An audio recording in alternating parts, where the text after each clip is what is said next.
So today we are going to answer some of the 20 most common questions asked by students who are leaving undergrad about what they should do once they start looking into programs, if you want to go into a program or if you're not sure and you want to go into a job.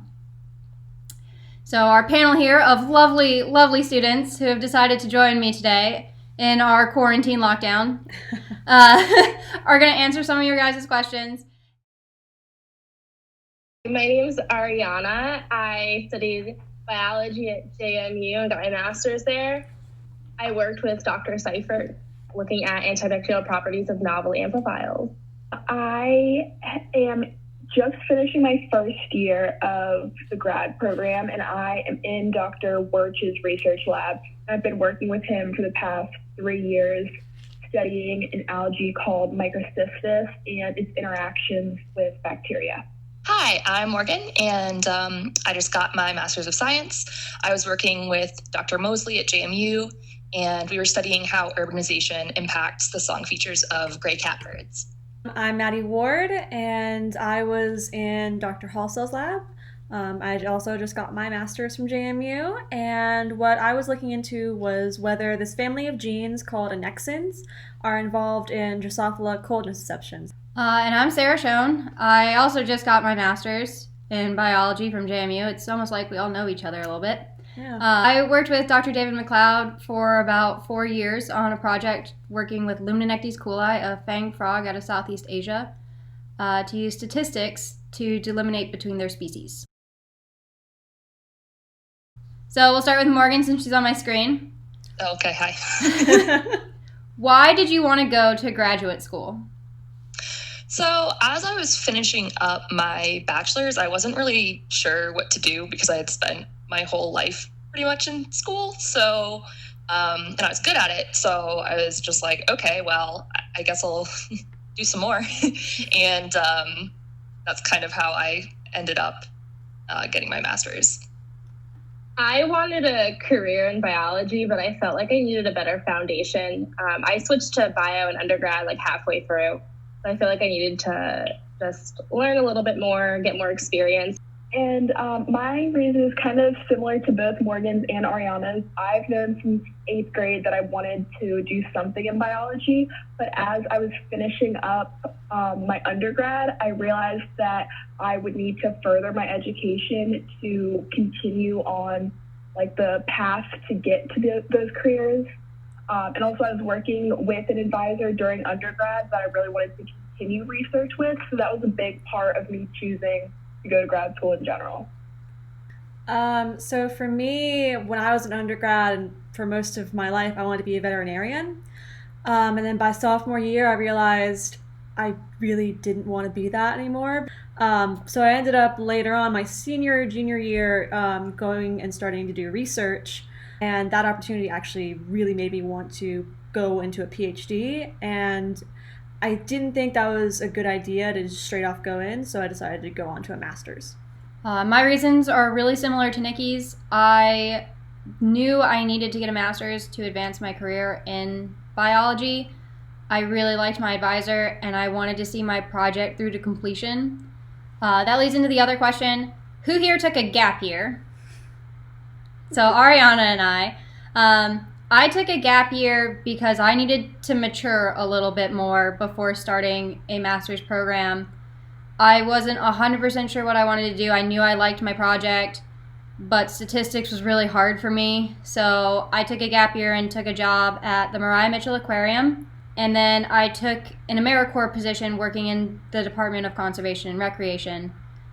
And at that time, I had grown a lot, gained a lot of different skills, really learned about myself, and decided, okay, I'm ready to go back for a master's degree. I realized late in my senior year of undergrad that I wanted to go to grad school for bio, and so I spent my gap year studying for the GREs, applying to schools, and then I just worked different jobs throughout that year and got ready.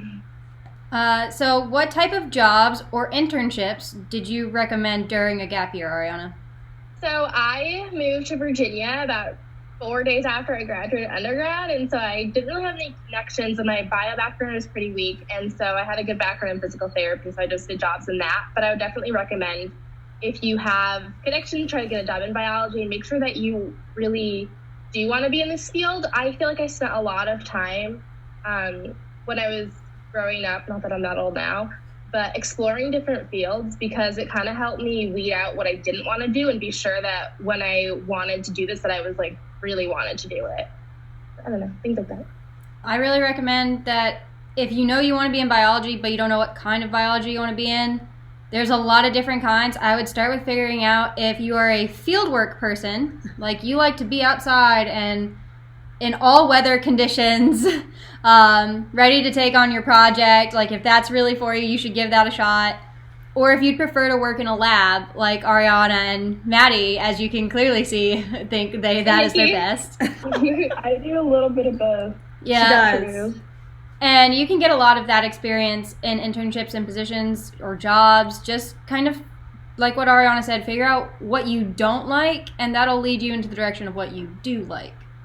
I don't know. I wish, so if I were to have taken a gap year, probably just trying to get some more field experience. Like I had some field experience doing research during my undergrad, but it was only one season. So it would have been nice to get more experience under my belt ahead of time, because that's something I knew I loved doing. So, and it looks good having that additional experience. So that could have been a possibility. So question number 4, what made you get a master's? Why didn't you go directly into a PhD? Maddie, you already kind of touched on that, so why don't you finish it off? So like I said, it wasn't until my senior year of undergrad that I actually got to do independent research. But because I didn't do it until my senior year, I wasn't entirely sure if going straight into a PhD was a good idea with that small amount of experience in the grand scheme of things. And I wasn't sure if I would even like academia. So I thought a master's was a better option because it was a 2-year commitment versus a 5 to potentially 7-year commitment.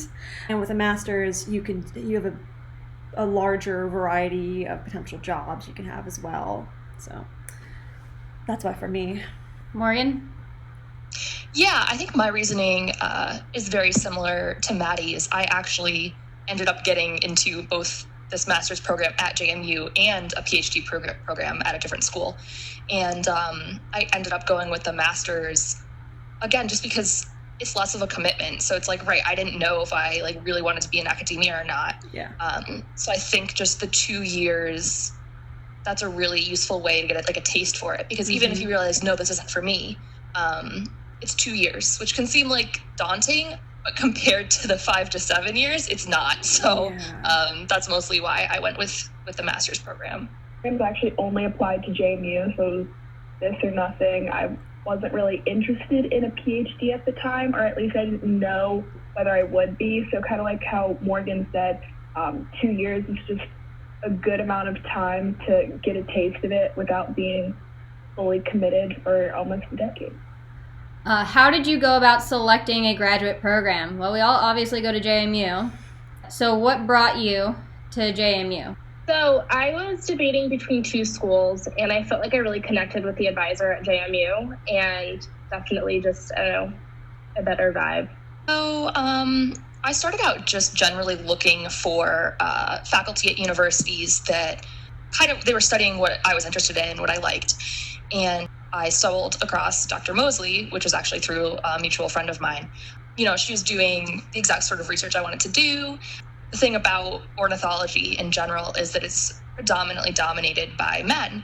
So literally every other faculty member I had contact or talked with was male, which is totally cool. But it was really awesome to be able to join the lab of a young female scientist and kind of, pave the way for other female scientists in ornithology. So that was really attractive to me. Well, funding was the main reason. JMU gave amazing funding. The other school wasn't getting back to me on that as readily. And funding is a really important thing to make sure you have before you choose a program. And we kind of already covered this. What makes a good program? We've all said funding. Funding. Please reach out to these students that are already in that program. Talk to them. Make sure it's a good fit for you. Make sure you like your advisor. You and your advisor, you're going to get real close You are going to see them more than you might see your own family member sometimes. You should really get along with them or know how to talk with them. You should be comfortable with them and be able to approach them on just about anything. But mostly just make sure that you're comfortable with it, know what you're getting into, and really look and see what the program has to offer for you and what you're going to kind of get from that program. So how did you guys contact your potential advisors? Morgan, you're on my screen. Okay. In the hot seat. I wrote a lot of cold emails. I drafted them in Google Drive before I had like individual folders for each faculty member I wanted to contact. You know, I read some of their latest papers, went on their lab websites, made sure that I was well versed in what they were actually researching, because when you're emailing them, you know, you kind of have to know what you're talking about. You know, say, I'm interested in such and such. I see that you researched this and I read blank paper, and just make it sound like you should be interested. So make it sound like you are, and like you're invested in their research and you're interested in what they do. Similar to Morgan, I sent a lot of emails that kind of just said, you know, hi, my name's Ariana. Here's a little background on me. I'm interested in your lab because X, Y, Z. And then I attached my resume. And then I was able to get some feedback back from them and set up meetings, go visit the schools, visit them, kind of get a feel for what the program and the advisors were like.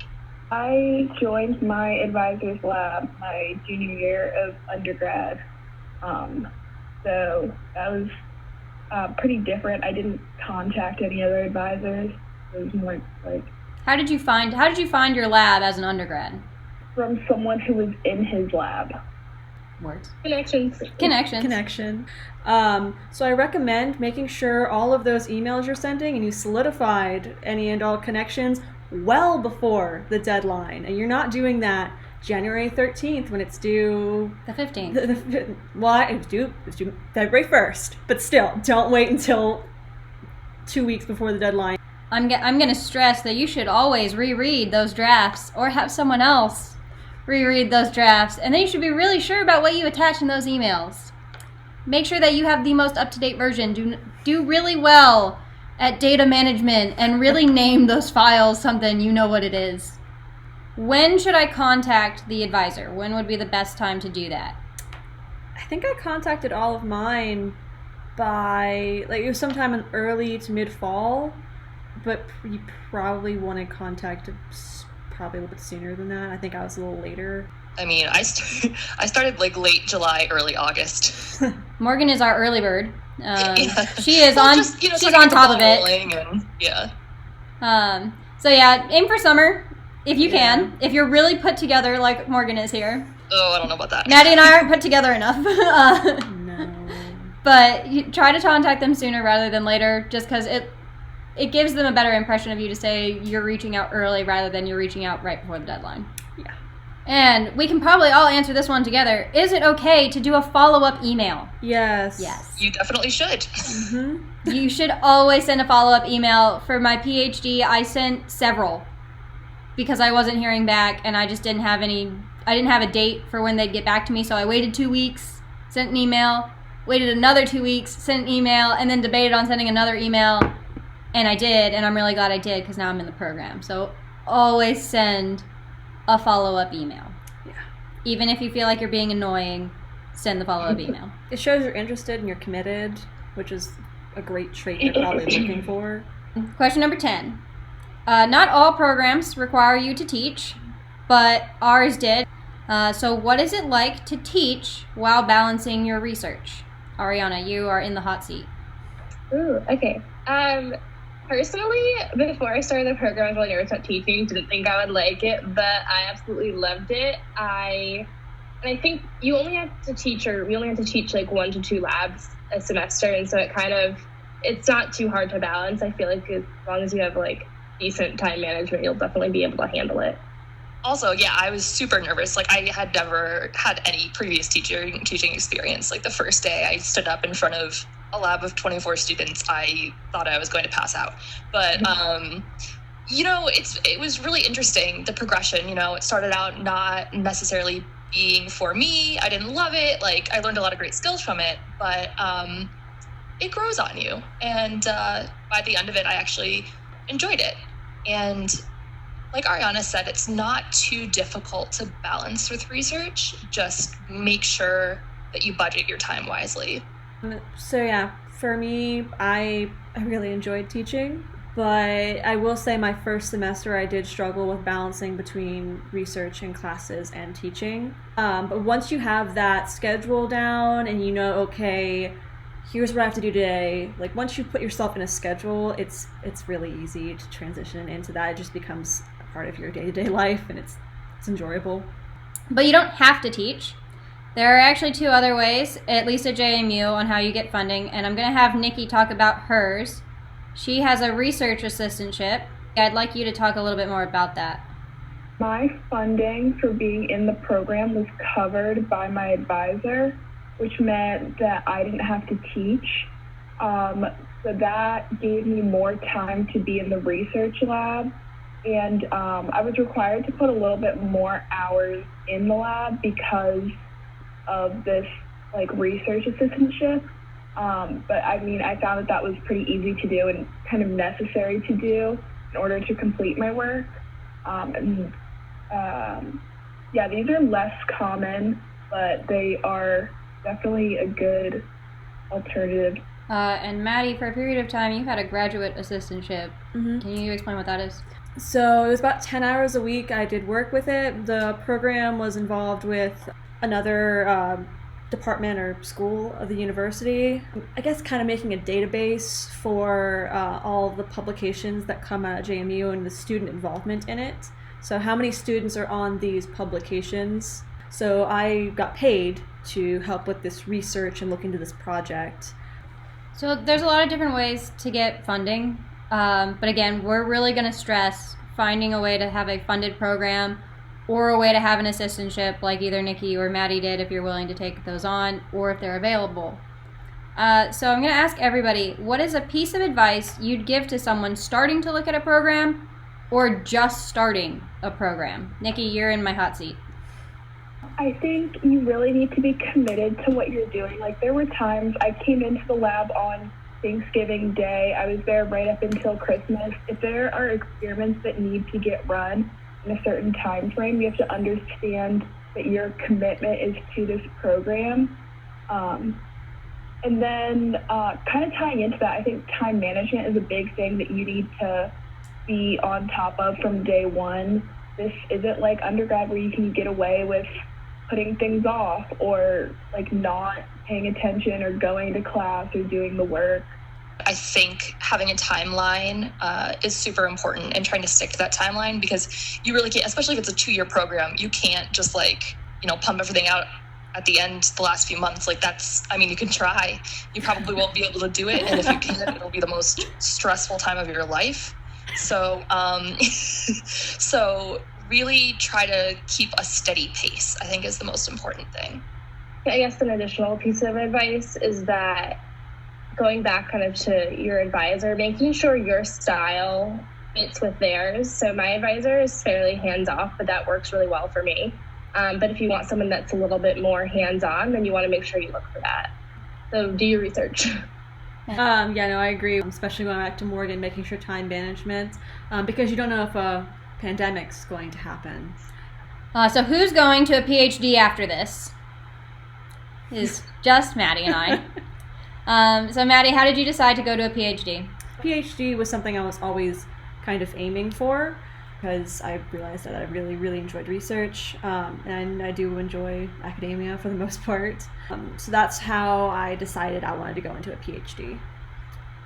I wasn't 100% sure if I wanted to do a PhD. I was looking at PhD and jobs, and I just got really lucky one day and found one on a job board that it checked so many boxes for me. I told Maddie that if it was a job, I would have worked my butt off to finish my master's early so that I could apply for that job.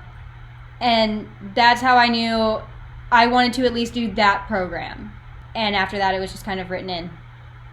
But it leads to my next question of how did you select your PhD program? A few different factors I looked into when looking into programs. The first thing I was looking into were the different labs I could go into. So I looked at different people's research and see which ones aligned with things I was interested in. For me, that's kind of easy because I'm interested in a lot of different things. I also made the decision that I didn't want to leave the East Coast.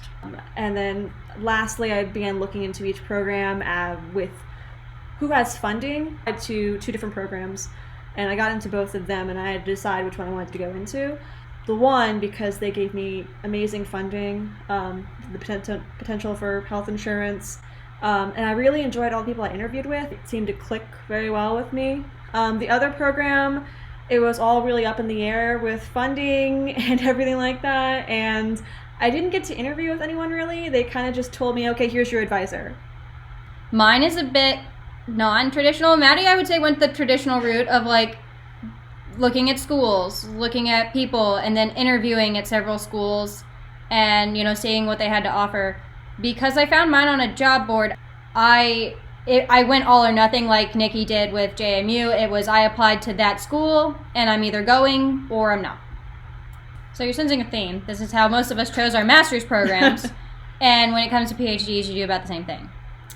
Funding, whether you like it or not, whether you vibe there, and whether you like the people. So who's going to a job after this? Ariana and Morgan. So Ariana, first, why did you pick that job over a PhD? Well, I knew I didn't want to go into a PhD. I really like teaching, but I didn't want to be a professor, and I felt like I didn't need that level of education to do what I wanted to do. And I really just wanted to do research, which I guess you can do in a PhD too, but I just wanted to do it in a job setting, which I did, so yeah. And how was the job search? Ooh, well, with the pandemic that's currently happening, it was a little difficult. But my biggest piece of advice is persistence. There's definitely a high rate of unemployment right now, so you kind of just have to keep working at it. So yeah, persistence. Like Ariana said, just teaching was cool and I learned a lot from it. But when it comes to a PhD, getting your PhD, a lot of people end up being professors at universities, and that's not what I wanted. Ideal jobs for me, I only need a bachelor's or master's for. I didn't feel that I really needed to go for my PhD. Actually, coming into this master's program, I thought I wanted to get my PhD eventually, but then I changed my mind. Our program might only be 2 years, but it's a lot. It's a lot of work. And, maybe one day I'll decide to go for a PhD, but I need a few years. What advice do you have for students who are looking into programs? I think the biggest thing is making sure that you can talk to that professor and you guys get along. But also if you are able to talk to other students in his or her program that work directly under them, that can usually give you a better idea of how they are and what their expectations are. And you have to be realistic whether you can handle that or not, because different people expect different things. Like Ariana said, her advisor was really hands-off, so she had to do a lot of it. But my advisor works a lot of the time right next to me and is doing a lot of the same stuff with me, and we're meeting very often, so it's a lot more collaborative. So that's something you need to understand how you work, and then make sure you find an advisor that works well with that. What advice do you guys have for students that are looking for jobs after they graduate? Honestly, what I felt like I did for a while is talk to a lot of people and really figure out what's even out there. There's a lot of jobs that I haven't even heard of. And even if it's not directly in your field, you can kind of get something that's akin to it. That kind of broadens what you can do. Try to network if possible. A lot of jobs come from connections, and apply to a lot of places, especially when you're in this situation. I know our circumstances are fairly unique right now, but it certainly makes job searching harder. But even before all this happened, I have been applying to jobs for months, and I have heard back from very, very few. So I think it's really important to cast a wide net. Don't be too picky. It's at first I was really looking for my ideal job, coming right out of getting my master's, but that's not always reasonable. So I don't want to be take what you can get, but honestly, sometimes you have to take what you can get. And that's what I've been doing. What I'm doing right now is certainly not my dream job, but if you need income, which you do, you take what you can get, and hopefully it's related to your degree. And even if it's not, you know, you can always find something else might pop up, and that's totally okay. So just don't be discouraged by hearing things, not hearing back from people. Be persistent, cast a wide net, you'll find something. I just want to add something, is that same what we talked about with programs, don't be afraid to follow up with employers. Because sometimes they said they'll get back to you about something, and then they just forget it, they get something just mixed up, and then they're like, oh, wait. So don't be afraid to follow up too. So what job boards were you looking at, and why did you pick those? I looked at USA Jobs a lot because they're government jobs. I used Glassdoor a lot, but honestly, what I did a lot of the times too is if you just like search into Google certain jobs, it pulls different job forums, the same area, so it can kind of lead you in different directions. So you click on one thing, and it leads you to other stuff. So I don't know. It just helped me broaden where I was looking. So I ended up, using Glassdoor, Indeed. But what I was doing at first was looking at more like conservation or ecology related jobs. So like the Texas A&M job board, there's another conservation job board I was looking at, ornithology exchange. So more specific things too.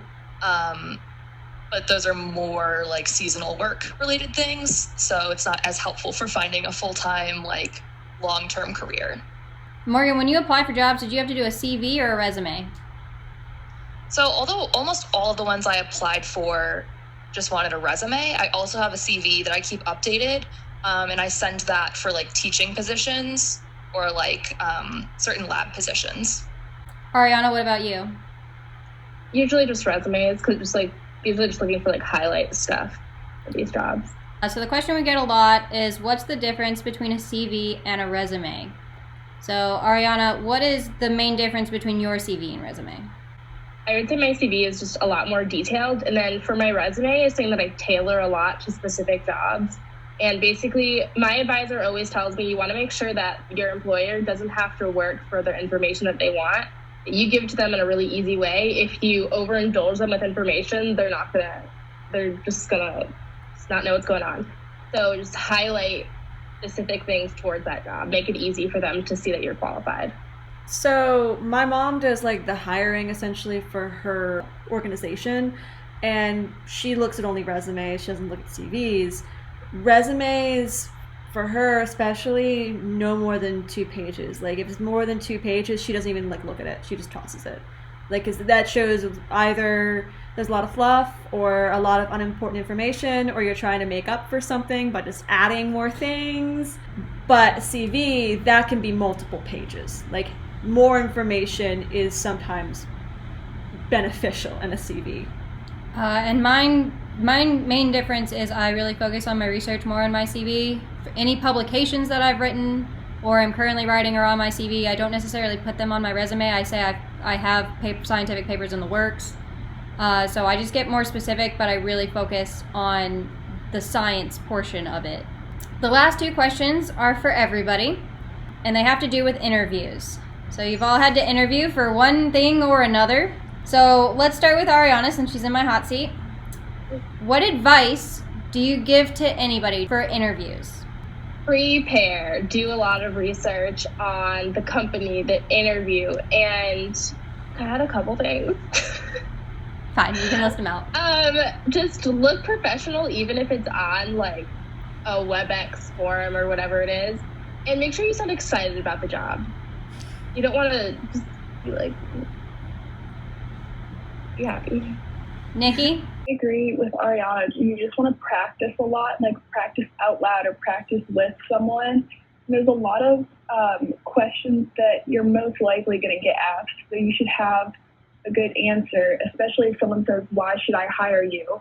You should be ready to answer that and not have to sit there and think. But while that's said, it's not wrong to take a breath instead of just trying to stutter through an answer. You still have time and to be thoughtful, but you want to know what you're talking about and really be prepared. Is be yourself. I mean, clearly you need to be professional and have answers to these questions. But I feel on some level people know if you're not like fully expressing yourself or being yourself. And I think it goes a long way. It makes you, I think, more personable. I feel like it makes you more likable. Just be yourself. that's probably the best thing you can be for a lot of these interviews, is to be yourself and show that you're enthusiastic and you're excited, you have passion and drive. I emphasize Nikki's point of there are some questions that you're going to be asked, and the one I get most frequently is, what is your greatest weakness? You should be prepared to answer that question and say, my greatest weakness is that I have a lot of self-doubt, but it means that I'm going to double check my work probably 3 or 4 times before I give it to you. It makes my negative into somewhat of a positive. It shows that I realize that I have that problem and I'm working on a way to fix it, or I'm at least handling it the best of my abilities. So really think about like those main questions you're gonna get, and not necessarily write it down, but at least think about, okay, if they ask that question, here's what I'm gonna say. And our last question is something we've all been touching on a lot, is preparing for the interview. How do you prepare for an interview? If it's more of like a job interview instead of like a graduate program interview or something, I go on the company website, I read their About Us page or whatever, see if they have any like overarching goals, or this is their mission statement or whatever, and really try to get a good idea of like what they're all about. So I can try to like throw in while people are interviewing me like certain maybe buzzwords that they're looking for. Like one job I was applying for, I didn't get an interview for it, but it was a teaching position that was really focused on like inclusivity and diversity in the classroom. And so I really made sure to use those words and explain my experience with them.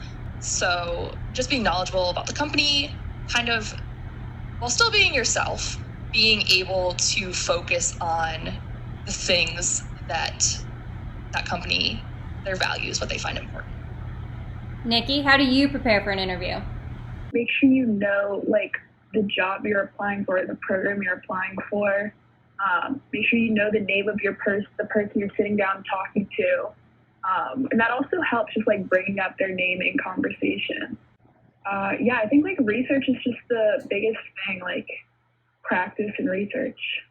Especially for phone interviews, this is very helpful. I create Google Docs where I list out key points of the job that I want to make sure I reference during, so kind of what was mentioned before. Their mission statement, talking about that. I love that.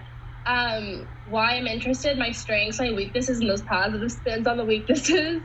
I think a question that comes up a lot is how you deal with a difficult situation at work. And so I think having something prepared for that, and they also ask you a lot about like your 5 or 10 year plan.